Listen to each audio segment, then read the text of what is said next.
Greetings, historians of English. Today is the day we do a video about word formation. I have that caption, the noises we make, because what we're talking about here is the sound side of words. As you know, a word is a sign. We can call a word a lexeme if we want. And when we're being that technical, we're thinking of a word as a form, meaning, pair. That's how the sign works. It is the unity of a signifier and a signified. So sometimes when we're really being technical about words, we will say a lexeme. That's the thing over here on the left where it says fish, a word. And that unifies both the sound symbol, fish, and this set of ideas that is invoked by fish that are too familiar to need rehearsing there.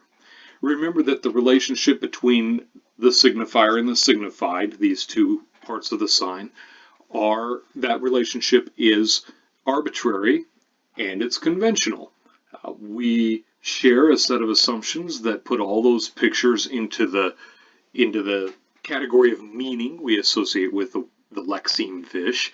And over on the left, we remember that the sound symbol itself is culturally defined and has no natural relationship to this. So it doesn't matter if in one culture we say fish, in another le poisson, or in Armenian we say dzuk down there.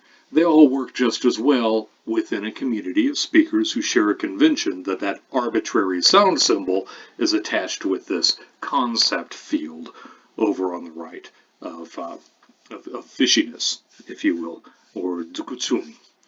Okay. By the way, as regards the sign, if you're we're working with a strict structuralist interpretation of the sign, and if you were into a field of study that is more postmodern than this, you will find a much more expansive definition of the sign and a lot more skepticism of symbolism. But really, we're taking a narrow view of the sign as a description of how linguistic symbolism works. So stick with that in here. Now, either part of the sign can change. That conceptual field of fishiness can change. That's something we describe as semantic change, and there's a whole other PowerPoint presentation, a whole other lecture about semantic change, and it comes in all these flavors and possibly more that I'm not aware of in other languages. But here we're talking about word formation. How is it that in a language like English, we might gather together the sounds to make a word fish, or if we have a new concept, how would we go about making a fresh sound symbol, a word, to be that half of the sign? And we've got a list of ordinary ways of forming words that function in English, and that function in English now. There are other ways to form words. We'll talk about a few of them as the semester goes on, but they're not all equally important to English. So one is morphological derivation. When you see the videos or hear the lecture about morphemes and morphology, you will learn that there are derivational morphemes. That is to say, there are endings and there are prefixes, suffixes and prefixes that we can attach to words to make new words out of them. I can have love and I can have lovely. And those are different words. And the second word is formed by, the longer word I should say, is formed by adding a morpheme, by adding a meaningful unit to I'll say base, that's not technically correct, but to another word, lovely. Respawn. My kids have been playing Minecraft, so they respawn a lot. There's a morphologically derived word. It's not the same as to spawn, just as lovely isn't the same as to love. These aren't inflected versions, these are new words. And we can stack these up in their effect. So there's a whole host of words we can form by modding our old word friend here. We can be friendly, we can have friendliness, we can have friendship, we can be unfriendly, and in fact, if we make friend into a verb, we can unfriend somebody. We can't unfriend ship, though. That's interesting, too. More about shipping as time goes on. By the way, notice that this spelling of Lee and friendly changes conventionally when we put the ness on the end, but we don't care in this class when we're talking about morphology, because we're not really talking about spelling. We're talking about sounds and meaning. There's another way called functional shift, and some people call it zero derivation. This is where you take one word and you just use it to be a different word. This often happens when we're talking about verbing, as we say a word. Friend has been a noun since time out of mind, but since the advent of Facebook, it has become a verb. You can friend somebody, and then you can do other things to that word. Now you can use morphological derivation to say, I'm going to unfriend somebody, like Cain's doing to Abel over there on the left-hand side of the screen. The reason this is sometimes called zero derivation is that in some theories of grammar, the idea is that you're adding a blank morpheme to this that signifies the change. I regard that as a species of superstition, but the term survives and works just as well as functional shift. At different times in this course, and also in a class like advanced grammar, like 3663, you will find cases where competing fields or competing theoretical camps have competing terminology for things. Now, I'll try to use them both when I think there might be confusion. But functional shift will work just as well for us. We can verb a word, and verbing, of course, is an example of functional shift. Shovel's a good one. It was a noun in Old English, and at a certain point in history, it came to function as a verb. And in modern English, we can take almost any noun and we can turn it into a verb just by putting it in verb position in sentences. I could take a compound word like frying pan, and I can tell somebody I'm going to frying pan you, and it sounds like a threat, and if we both understand the situation, it's going to work. I've made it into a verb by putting it in verb position in a sentence. Google worked this way. First it was a name of a company, the name of a search engine, and now it's the ordinary verb for picking stuff up for finding things on the internet. It works as a verb because we put it in verb position in sentences, and we surround it with the things that a verb is normally surrounded with. Now, English can get away with doing a lot of functional shifting or zero derivation. Old English couldn't do that. In Old English, we'll get there, if you wanted to change grammatical categories, if you wanted to change from being a noun to a verb, you had to switch over and use all the verb endings. You had to take all the noun endings off, and vice versa. English is pretty impoverished in endings in its modern form, and so we don't have to do that anymore. That's why this is a characteristic word formation process in modern English, because we just don't have that many endings to put on words to make them act differently. Here's a modern one, a very recent one. The verb to ask is often used these days as a synonym for request, and it's used as a noun. Someone will say, boy, that's a pretty big ask, or my ask is. This makes me twitch. It really bothers me, but it doesn't really matter.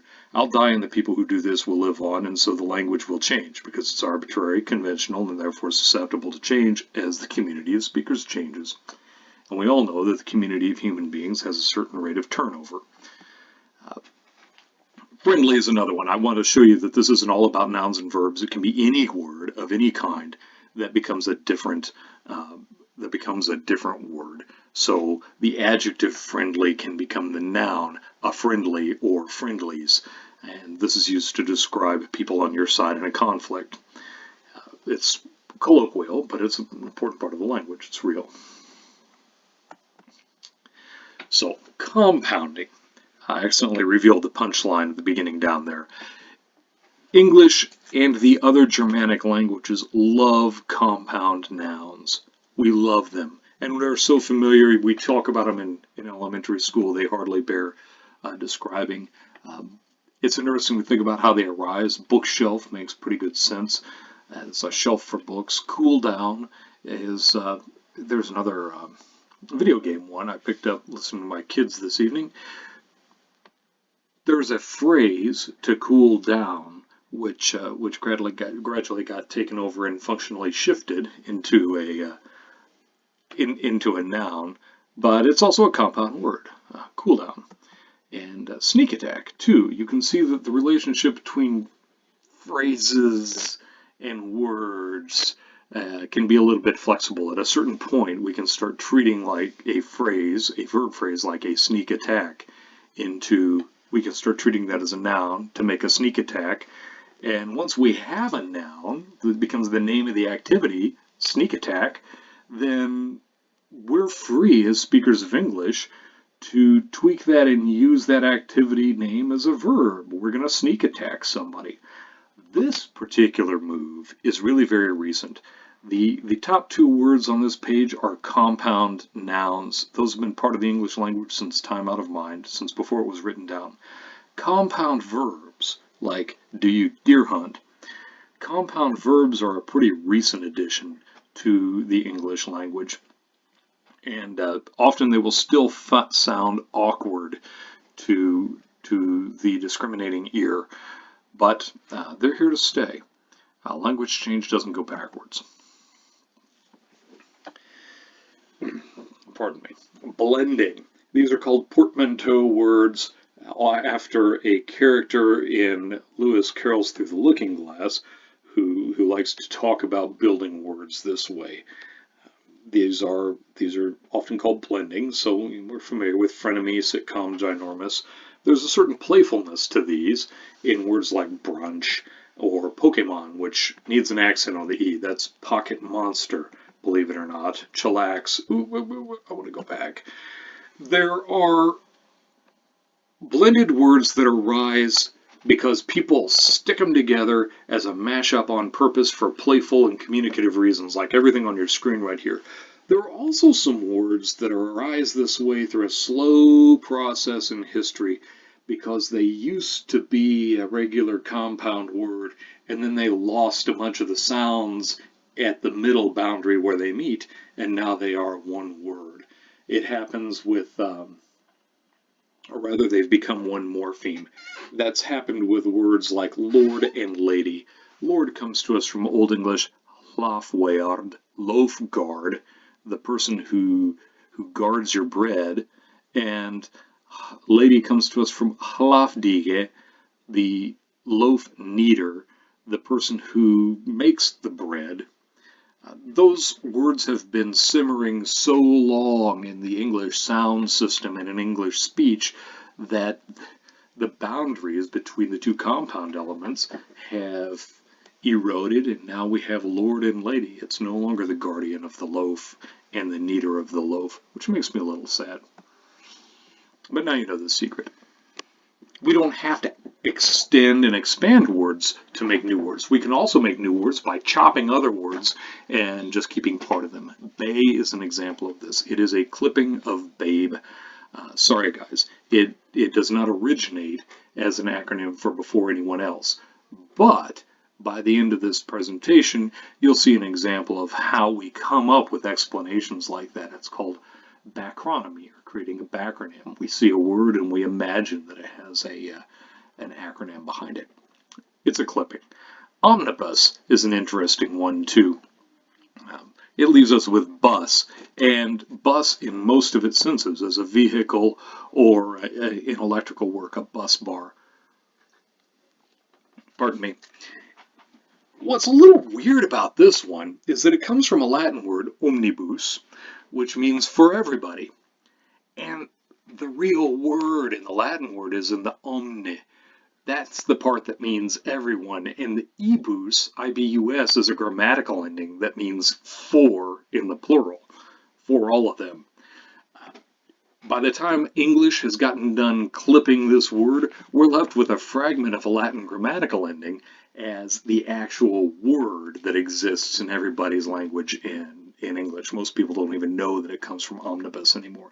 And so there, that tells you how far word formation can take us. Bear this in mind when you get to morphology, which is coming up.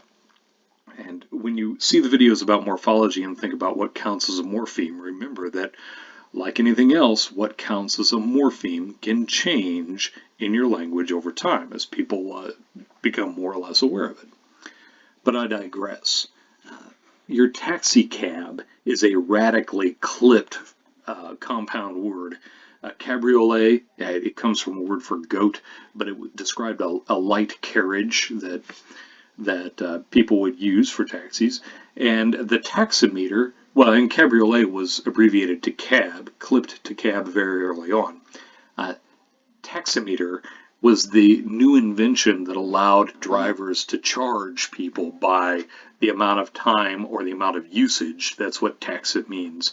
That they had given to customers. That's also been clipped. So now you can call it a taxi cab, or you can call it a cab, or you can call it a taxi. Brilliant. You can ship somebody. There again, we have a formally bound morpheme that has become a word.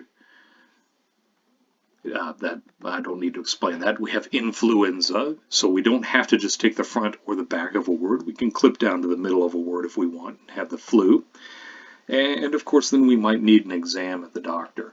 So we're familiar with clipped words all the time, to the point where we often, as a society, we kind of forget what the original form was, as with cab or omnibus, for that matter. So I teased a little bit about acronomy there with Bay. Acronomy is not how Bay happened, but it is how we got laser.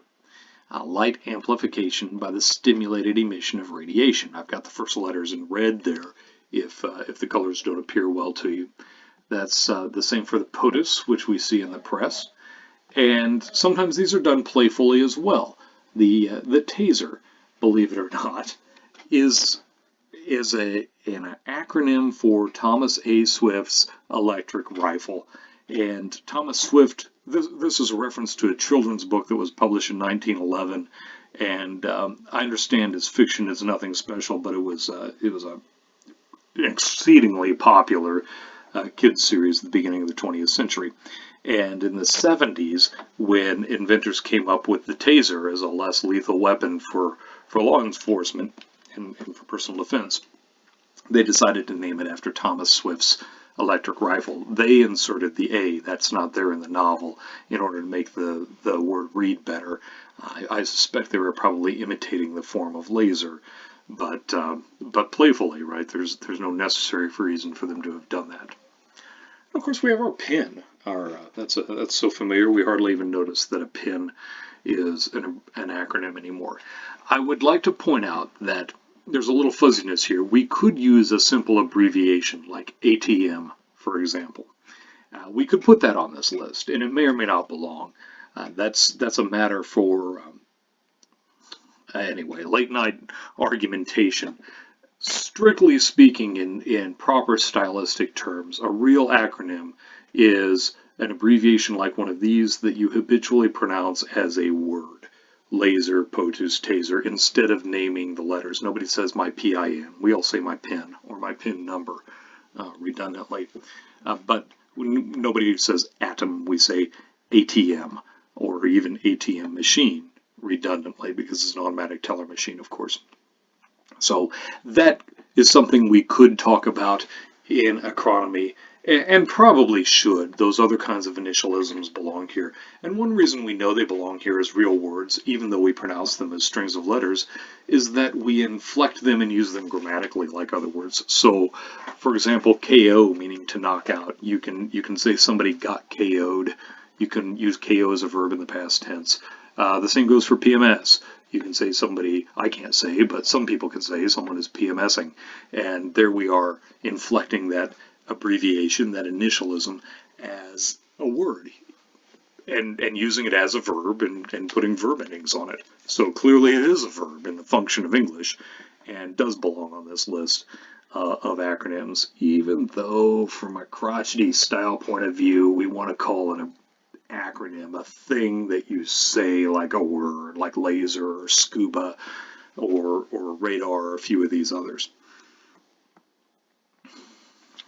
We're coming to the fringes of the category now. Those are the things that are easy to describe in formal terms as word formation processes, but we don't have to use those easily descriptible or descriptible processes to make our words. We can all just make them up out of whole cloth, like Google, like Horcrux. And then they can spread out from our fiction or from our brand messaging out into the mass language and escape our control and go native, as it were. Now, it doesn't matter really that Google imitates probably the number a Google, which is spelled differently. And it also doesn't matter that it imitates probably the shape of goggle or maybe even giggle, these words for joy and searching and looking. That those playful references are part of it, but we can't describe that in any systematic way as a means of word formation. We call these neologism. If you think hard about Horcrux, you can see crux in there, and you know that J.K. Rowling's messing with important symbolic language and probably bringing in something about horror, but we don't have evidence to call that a blend, I don't think.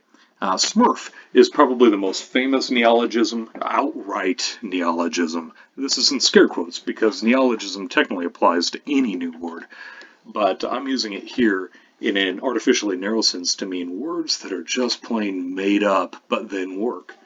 Smurf really was a nonsense word in Dutch that somebody said, imitating what either he or his relative said in Danish when he just uttered a syllable because he couldn't remember how to ask for the salt. He said, "Get me the strumpf," and somebody gave it to him, and that became a joke. And when they were speaking Dutch, it came out as Smurf, and then it became the name of the adorable blue creatures. We can also get words, and this is more systematic. We can get words into English without making them up in English. We can borrow them from other languages. Typically, you'll notice, by the way, most of these words are words for things of material culture. They're words for food or for animals that exist in one part of the world, and when somebody borrows that food and learns about it from another culture, or learns about that animal from another culture, well, you borrow that culture's name for it. This is how we get sashimi, tortillas, sherbet. Sherbet is a Persian word from the 16th century that comes into English. That's where you could get the good food in those days. And of course, wallaby is an Australian Aboriginal word, and moose is an Algonquin word. Fatwa is the outlier on this list. That's a word for a cultural reality that, that's important to some Islamic governments, and important in Islam generally as a word for decree. That's got special value, and it is politically charged too in English. So the English word decree wasn't going to do when we needed to talk about fatwas. We're talking about decrees of a particular kind in a particular ideological context. So there's a cultural fact that we encounter and borrow, and we borrow that culture's word for the thing too. There are some total odds and ends here, and I will hold you responsible for the core list that we've just passed out of. This is stuff that you should have on your mind and know about and enjoy. And I will not hold you responsible for it the same way. We have phrasal verbs in English that arguably function as words. So the difference between saying I messed my pants and I messed up my pants, or messed my pants up, the difference there is so clear that we are in our rights to think of to mess up as a particular word, even though it's structured like a phrase, because it's associated with one meaning that's distinct from other uses of mess. The same with dress down, whether you mean to dress informally or you mean that dressing down that means somebody is getting scolded. That's also a phrasal verb. Now, if you're in grammar, you will know that there are several different theories about this, and some people regard them not as words at all, but as phrases, and other people regard them not as phrases, but words. I remain agnostic on that point, but at the moment prefer treating them as words. We also have a thing called back formation. Pardon me. Once we developed the word taser, then we wondered, well, what do you do with that thing? Because the on the end sure makes it sound like it's a tool for doing a thing, even though we know that's not where the came from. It came from an abbreviation for electric rifle. Still, once you have taser, looks like that's a tool for doing a thing, and so, like mixer is a tool for mixing, so you must have a verb that's the basis of it, to tase somebody. And so people logically derived this working backwards from the longer word and invented the word to tase. That's an example of back formation. The same goes for laze in the sense of to use a laser. There's L-A-Z-E in the sense of relax. That's derived by back formation from lazy. These are not the original words from which taser, laser, and lazy were derived. It goes the other way around. Cherry and pea are artificial singular forms. Both of these were borrowed into English from Romance languages with an S on the end of the word. But once you have a noun that ends in S in English, we think it's plural. So if you're going to talk about one of these small pieces of food, you chop the S off and create a singular form. If you know the rhyme peas porridge hot, peas porridge cold, that fossilizes the antique singular form of P ending in S. Chupacabra works the same way. In Spanish, it's el chupacabras. And in English, once chupacabras comes in, we imagine it's plural and chop the S off, even though in Spanish it's not plural. We can also form words by reanalysis. That is, we borrow a word from another language and then imitate it with something that seems to relate to native English words, so to speak. So we've got the French écrevisse, that gives us crayfish. There's no other reason for fish to be in crayfish except that it imitates phonetically the second syllable or the last syllable of écrevisse. So also the community, the location of Bayou de Chemin-Couvert gives us Smackover, Arkansas by reanalysis. That's Chemin-Couvert.